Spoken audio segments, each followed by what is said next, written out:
video about Teddy Bridgewater, so I assume Teddy Two Gloves is on the right side of things this week. No, we're going to be talking about Matt Ryan. Okay, sweet. No, I'm kidding. We're going to talk about Teddy Bridgewater. I actually have him as a start this week, and last week we had talked about him on the Stardom Situm show about being a sneaky start against the Dallas Cowboys because this was not a one-week aberration. Teddy Bridgewater has at least 2 total touchdowns in 4 out of his last 5 games. Heading into last week, it was 3 out of 4, but now it's 4 out of 5, and he's got a great matchup again this week against the Philadelphia Eagles, who've allowed the ninth most fantasy points per game to quarterbacks over the last 5 weeks. We saw what Justin Herbert, who was the QB1 last week, was able to do against the Eagles. So I think that Bridgewater is a pretty good option for you here. And we also like Russell Wilson.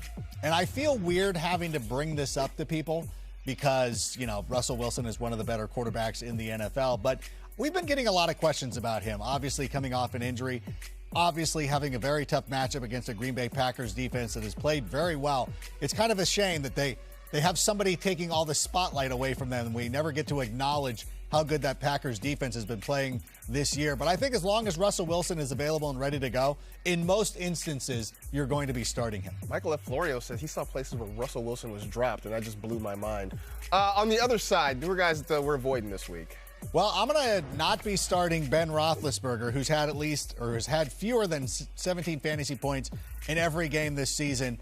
And obviously, he had a couple of nice touchdown passes to Pat Freiermuth. But to me, this is a run-based first offense.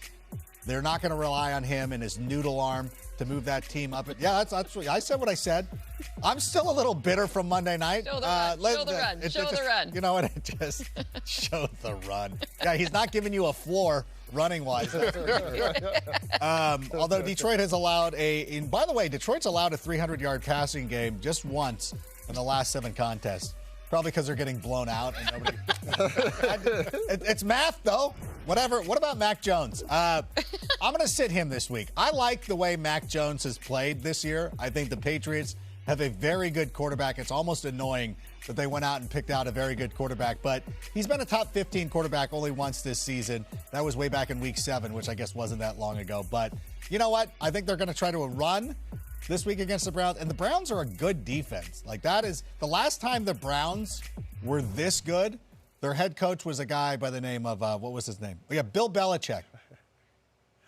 It's true. I believe. Look it up. No, I mean, I'm just, wait, are there any other Super Google. Bowl winning quarterbacks you want to take a shot at before we move on to What do you mean? I mean, just. Who was I taking? I just took a shot at one.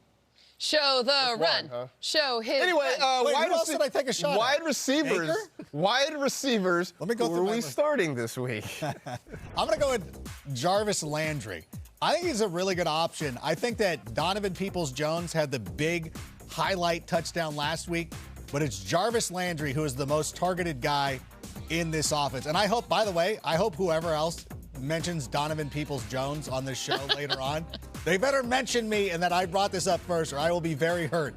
Don't no-sell me is all I'm saying. So I think that he's a pretty good start. The Patriots have allowed a top 25 wide receiver in 4 out of their last 5 games.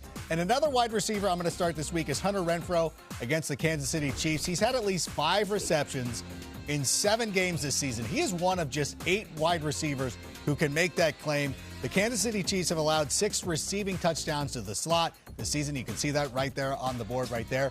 And you know what? Last year, these 2 teams combined in high-scoring games, and I expect this one to continue on that trend, even though the Chiefs haven't been playing very well as of late. Sorry, as we were talking, all I was thinking is that we need to get Hunter Renfro to meet Hunter Renfro, the outfielder for the Boston Red Sox. Right. And have it be Hunter's Renfro at some point. All right, let's get to the guys. Wasn't the Josh Allen thing enough? Yeah, I don't know. I want more Hunter. We need more. It wasn't All right, enough. let's have some sits. Who you got? Well, I'm going to sit Adam Thielen where possible this week. The LA Chargers are very good against opposing wide receivers. Adam Thielen has been a little touchdown dependent this season. And you know what? I just don't like the matchup that much. I think that, with Justin Jefferson, we've seen Tyler Conklin come on recently. KJ Osborne's in the mix as well. Thielen is somebody who's got a lot of name value, and I think that it's just one of those things that you're just compelled to start him because of the name. But if possible, I would leave him on the bench. Not you, Cynthia.